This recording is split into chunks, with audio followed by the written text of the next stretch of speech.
आप सुबह उठती हैं, रेडी होती हैं, सुबह की कॉफ़ी के साथ अखबार खोलती हैं, उसमें पन्ने पलटते हुए आपकी नज़र एक कोने में जाती है। आपको अजीब सा लगता है, अखबार के पन्ने पर आपकी तस्वीर क्या कर रही है? आप गुरुग्राम के डेंटिस्ट के पास स्माइल करेक्शन की सर्जरी के लिए कब गई? और आपका नाम तो राधिका भी नहीं है। फिर ये क्या हुआ? क्योंकि फोटो तो आपकी ही है।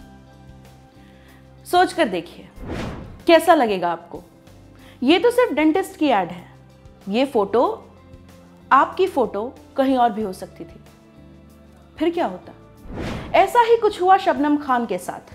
शबनम खान एक लेखिका हैं, इंटरनेट वेबसाइट्स के लिए कॉलम भी लिखती हैं। इनका सेंस ऑफ ह्यूमर काफ़ी अच्छा है, इसलिए हंसी मजाक में ही एक ऐसी कहानी सुना गई जिसको सुनकर किसी को भी अपनी ही तस्वीरें खिंचवाने से डर लगने लगेगा। शबनम ने अपने ट्विटर पर बताया कि आज से 6 साल पहले से उन्होंने नोटिस करना शुरू किया था कि उनकी फोटो कहीं ना कहीं दिखाई देती रहती है। कभी न्यूयॉर्क के किसी अखबार की एड में, तो कभी किसी मैकडॉनल्ड्स में। अपने ट्विटर पर ही उन्होंने बताया कि उनको सबसे पहले उनकी दोस्त ने इस बारे में बताया था। आखिर हुआ कैसे ये सब कुछ? स्टॉक फोटोज का धंधा। इस तरह की फोटोज को स्टॉक फोटो कहते हैं। ये इंटरनेट से खरीदी जा सकती हैं अलग अलग जगहों पर इस्तेमाल करने के लिए। शबनम जब कॉलेज में थी तब उनके कॉलेज में एक फोटोग्राफर आया था। उसने सबको कहा था फोटो खिंचवाने को, किसी प्रोजेक्ट के नाम पर। अग्रीमेंट भी साइन करवाए थे। सब उस समय कॉलेज में थे। किसी ने इतना नहीं सोचा, सबने फोटोज खिंचवा लिए।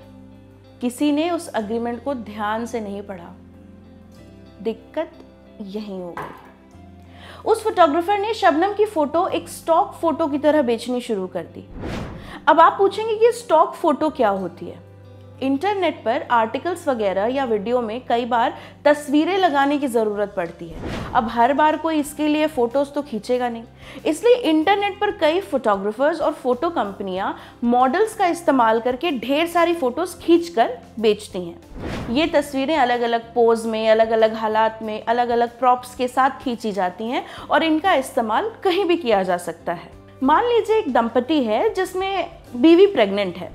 अब इस फोटो को कोई बच्चों का डॉक्टर भी इस्तेमाल कर सकता है या कोई बच्चों का सामान बेचने वाली कंपनी भी। बस इसे उस कंपनी या फोटोग्राफर से खरीदना होगा कुछ पैसे देकर, जिसकी ये फोटो है। जो स्टॉक फोटो होती है उसमें मौजूद व्यक्ति या व्यक्तियों का नाम पता कुछ नहीं होता। इसे कहीं भी इस्तेमाल किया जा सकता है। शबनम के फोटोग्राफर ने भी उनकी फोटो ऐसे ही बेची थी। अब कहीं भी शबनम का चेहरा या तो इमिग्रेशन के समर्थन में चलाए जा रहे कैंपेन पर दिख रहा था, तो कभी किसी किताब के कवर पेज पर, कभी कहीं किसी कंपनी की सर्विस की तारीफ करते हुए कस्टमर की जगह उनका फोटो होता था, तो कभी अंडर आई क्रीम का विज्ञापन करती हुई दिखाई देती थी शबनम। अंडर आई क्रीम वो होती है जो आंखों के नीचे जब काले घेरे आ जाते हैं तो उनको छुपाने के लिए लगाई जाती है। इन सारे विज्ञापनों में उनका नाम, उनकी जगह हर बार अलग थी। शबनम ने उस फोटोग्राफर से बात की। बहुत समझाने बुझाने के बाद उसने अपने पोर्टल से ये फोटो हटा ली।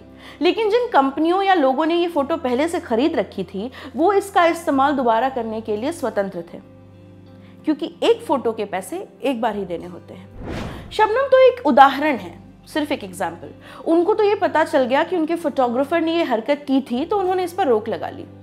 हालांकि साइबर लॉ में अगर कोई आपकी तस्वीर बिना आपकी इजाजत के इस्तेमाल करता है तो उन पर केस किया जा सकता है।